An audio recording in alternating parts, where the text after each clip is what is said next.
This is Michael Kramer of Mock Capital. Today is Tuesday, August 5th. That's around 5:30 New York time.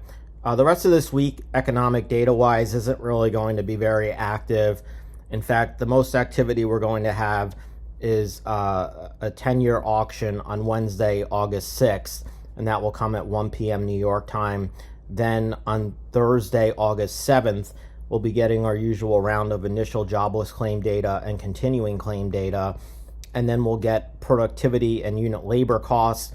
Neither of these should really be much of a market mover. Then Thursday, August 7th, also at 1 p.m. Eastern, we'll be getting a 30-year auction. And of course, on Thursday, August 7th, we'll be getting the BoE rate decision. Outside of that, this week is really shaping up to be a very quiet week. However, I will caution that by the time we get to Tuesday, August 12th, we will be looking at a CPI report and be getting other data points as well that will be more market moving. So enjoy the next 3 days. Enjoy the couple of days of economic data silence while you can. In the meantime, the market is still sort of recovering from that big shock job report and those big shock job revisions here in the U.S. And we've obviously seen the reverberations continue over the last couple of days. We were obviously seeing the euro really show signs of weakening leading into the end of July. Then we got obviously the big job report on Friday, August 1st, and the euro began to strengthen again versus the dollar. It really becomes a question of where is the dollar at this point, and it's not easy to say, to be honest, because we can make a lot of different assumptions here. When you look at the euro, first of all, we're trading below the 10-day exponential moving average. We're really sitting right on it right now, and I can make a case for us to go back to 116.70, or I can make a case for us to again test support at this 114 or maybe even this 112 area.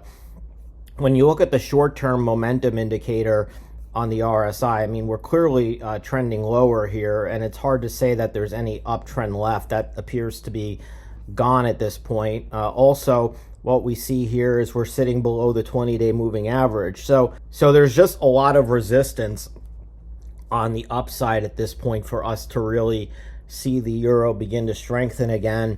Plus, the economic data seems to be turning against the dollar with the ISM services report on Tuesday, August 5th, really not coming in very strong.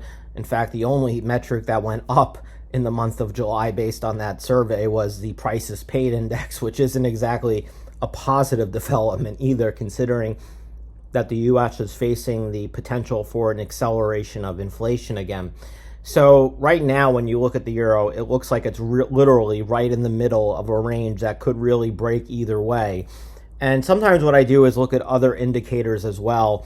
And what's noteworthy is on the dollar index, which is basically just the opposite of the euro, since the euro makes up so much of the basket. And what's really interesting about this is that if you notice on the July 23rd and July 24th, after breaking out of the falling wedge, we came back and retested that breakout and then accelerated. And notice that we also, had a significant turn versus a 10-day exponential moving average, basically serving as resistance the entire time. And then we did a flip-flop back here in mid-July. We broke above the the wedge, came back down, tested it, got back back above the 10-day, and now we've basically been holding above it. So when you look at it from this perspective, and you look at the fact that you have a further dollar strength potentially forming here, it kind of makes you think that maybe the dollar isn't finished here. Maybe the dollar can actually continue this path higher and continue to strengthen. And that might mean that the euro actually has further to weaken before this is all said and over with. And that we may still have a little bit more downside right now, especially when you start comparing and contrasting the two different charts. You can kind of see a little bit more of a bullish scenario in the dollar, which makes you think there's probably a little bit more of a bearish scenario in the euro. And when you look at the pound, that also suggests that there could be further downside here. It looks like we had a head and shoulders pattern. That looks like it broke. really you need to get down to around 130.5 for this pattern to be completed. And in fact, when you look at it, I could make an argument if you want to make this some sort of symmetrical and argue that maybe we return to the origin of this move up at around 127 to kind of finish the pattern as well. After we go through a period of consolidation here, we start moving back down towards this origin, which also coincides with the 1.618 extension of this head and shoulders pattern. We could have a case where the dollar actually continues to strengthen, even though the economic data isn't really looking very strong here. And it's really the same story. As long as we stay below the 10-day exponential moving average in the pound, again, you have to favor the downside. If we break out the other way, then the story changes, and maybe we're looking at 132 and 134.5 or so. But for right now, it looks like the dollar probably continues to strengthen. When we look at the yen also appears to be more in of an uptrend at this point. We got all the way up to 151. Then obviously we had the big job report, got a big reversal. I mean, this was a pretty big reversal candle with a 2.2% strengthening in the yen on Jobs Friday. And clearly, though, you can see that there is an uptrend still in the yen, even when you start drawing it from different measures. And right now we are trading below the 10-day exponential moving average, but we're trading right around the 20-day. So, I mean, at this point, it's possible you could see currencies diverge from one another, but it's possible to make an argument that perhaps the yen continues to strengthen here and starts pushing back down to 142. I just don't know if the odds are really going to favor it. Here you have a little bit of an uptrend that looks like it was broken as well. So, and I think that could really be due to divergent monetary policies between what's happening in Japan versus what's happening in Europe, and potential for the different impacts on tariffs and trade and how the economies are going to kind of develop out of this. Certainly, there's the potential for, further rate cuts in Europe and really England, and there's potential really for further rate hikes still in Japan. So it's possible at this point we see divergent policy forming, creating divergent paths in FX. It's really a little bit early to come to have a lot of conviction in that view, just because more recently we have seen this the dollar sort of trade in tandem with other G7 currencies. But it's possible that we're at a point where we could see the yen strengthen while we see the euro and the pound weaken, and it's not something that could be out of that we should really discount at this point in time. Now we're looking at gold, and gold has really benefited from the recent round of weakening in the dollar. The question, of course, is, can gold really continue to move higher?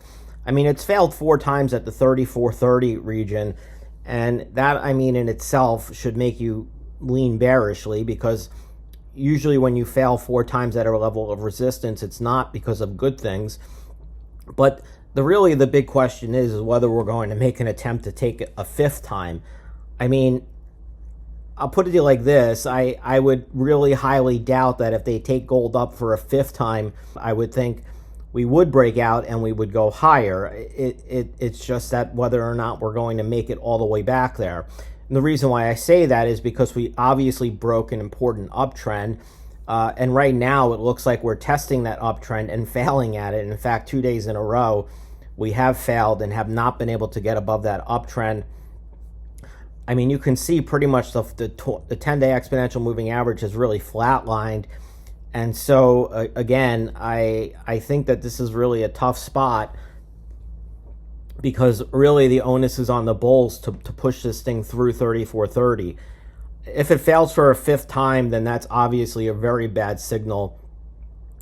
Just like if we fail to even get back to 34.30. In fact, if we kind of get stuck around this 33.80 to 3400 level and we really can't breach this trend line, that's probably going to be the signal within itself to tell us that this high, that we have seen a major top in gold, and we're going to start really seeing it decline.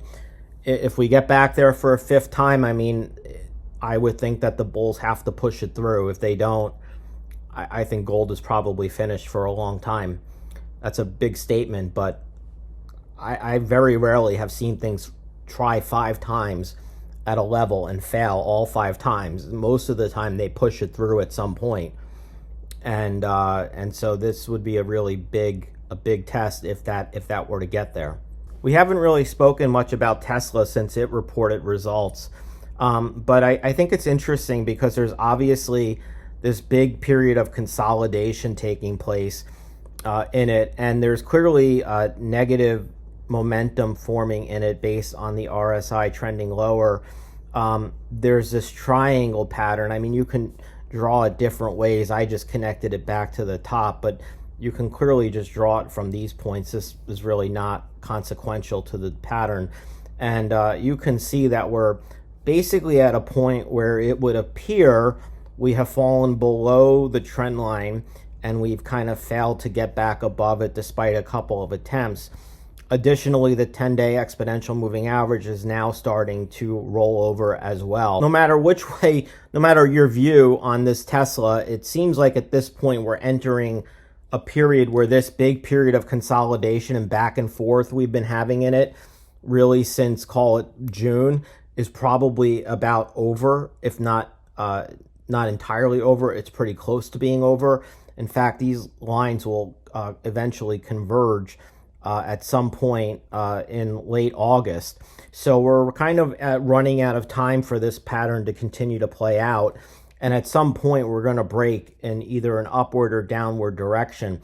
Obviously, trying to determine that direction is important.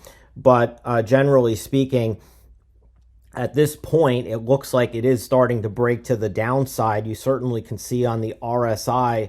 On the RSI, we're breaking lower. And even on the 10-day exponential moving average, you can see the trend is really lower. So unless there's some sort of big piece of news that comes out over the next couple of days, or there's some sort of really big rally that takes place in the stock that can take it back up above this 335 level, you're probably looking at a stock that's probably heading not just lower, but significantly lower, maybe even all the way back to the lows at 230.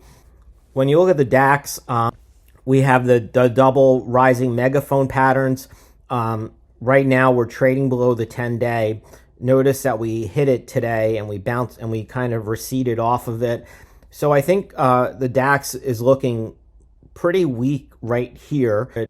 If the DAX can get beyond this range between 23,400 and 23,050, then we're talking about, seeing not only lower prices, but perhaps significantly lower prices back into the 21s. But like I said, I mean, if we get back above this 10-day exponential moving average, then it looks like maybe we could get towards 24,300 or so, 24,250. That's really where the big levels of resistance are that we haven't been able to clear. So I would keep in mind that your upside is probably fairly limited right now, while it looks like on the downside, you could see significant losses if we start getting through this range that's been established. The FTSE has really stalled out the last couple of days, while copper prices here in the U.S. have absolutely been plummeted. This was following news that the Trump administration was going to put in the tariffs, but that it was going to exempt some parts of copper from some of these tariffs and in the manufacturing process. And that led to copper prices absolutely collapsing here. And despite the sharp decline that we've seen, to this point, we haven't seen really a sharp decline yet in the FTSE. And it's interesting because, as we've discussed many, many times, I mean, the FTSE and copper have really gone hand in hand for a very long time. And it's a matter of, I guess, will this time be different? I'm not really smart enough to know if this time will be different. I would probably not be comfortable betting against a pattern that's worked as well as this has over time. But, these relationships are meant to be broken at some point. And it's possible that this is the point in time where it has broken. But again, this is a really big divergence between the two.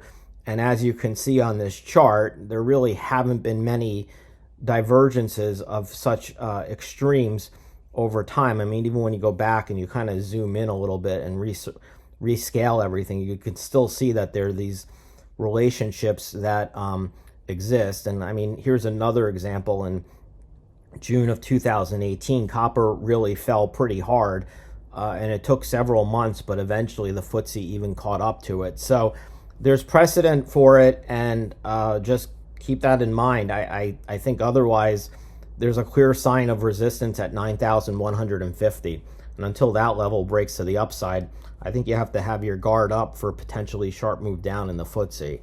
When we look at the NASDAQ 100, there have been a couple of big changes here over the last couple of days. In fact, we got a bearish engulfing pattern on Tuesday, July 29th. We got another bearish engulfing pattern on Thursday, July 31st. We also had a bearish engulfing pattern on the weekly chart for July 28th. And so you're left with this multiple bearish engulfing patterns, which seems pretty bearish when you think about it. And on top of it, you have what looks like, a big down day, followed by an up day, followed by another down day. And when you look a little bit more closely at this, what was also interesting, I thought, was that you got basically to the 61.8% area, and that's really where you failed. And so I think that that's an interesting point, because it could be telling us that there's a new downtrend being established, and this is potentially the first wave down. This is some sort of retracement wave with another wave coming lower, which would suggest we undercut this low at 22,690. I mean, clearly, if you break 22,600, we have much further to go to the downside. We're talking going back around 21,800. But I mean, we're getting some pretty bearish signals right now out of the marketplace, especially when you start looking at the NASDAQ. You almost barely missed a bearish engulfing pattern today as well, which is interesting. Just barely you missed it. So again, this is, these are some pretty bearish technicals that I think are worth keeping an eye on. When you look at the S&P, you had a bearish engulfing pattern. I mean, this looks like a bearish engulfing pattern, but obviously it's not, because you were actually down this day. So you can't have a, bearish engulfing patterns have to engulf a bullish day. So you can't engulf a bearish day. And also, like the NASDAQ, you can see that this also got to the 61.8% retracement level, and that's where it stopped. I had drawn this pattern in a little bit earlier in the day, where you got this, what looks like some sort of rising megaphone pattern with a flagpole, which would also suggest we're going to see lower prices maybe coming back and filling this gap at 62,040 or so. But also, like the NASDAQ, you had a bearish engulfing pattern on the weekly chart. And what's also interesting is that if you look at the volume chart, volume surged on Friday. Volume, the market rebounded pretty sharply yesterday on almost no volume in comparison. In fact, you did 2.3 million contracts on the Friday, August 1st, and you only did 1.2 million contracts on Monday, August 5th. So you did almost half the volume that you did on the Friday. And even today, another down day, you still did more volume than you did yesterday. So it's kind of telling you that yesterday's rally was a low volume event, and it looks like there's potentially still further downside to go here on the S&P. And then when you look at the Dow, also really struggling lately. We basically filled the gap, came back up. This almost looks like some sort of reversal pattern that's formed in the Dow. It may have already even broken, which would suggest maybe we come back down and fill this area 43,600. And also, I think with the Dow, which is important to note, is that you've come up here now 4 times also and tested it 4 times, and so perhaps the Dow could also be a little bit of an indicator of whether or not gold is going to break out, because they're both testing their upper bound 4 times now, and maybe for a 5th, we'll find out. But this would also seem to suggest that I think we could see lower prices, 42,900 or so. Clearly momentum has shifted as well. Anyway, I hope this helps. Have a great week, and we'll see you next. Bye.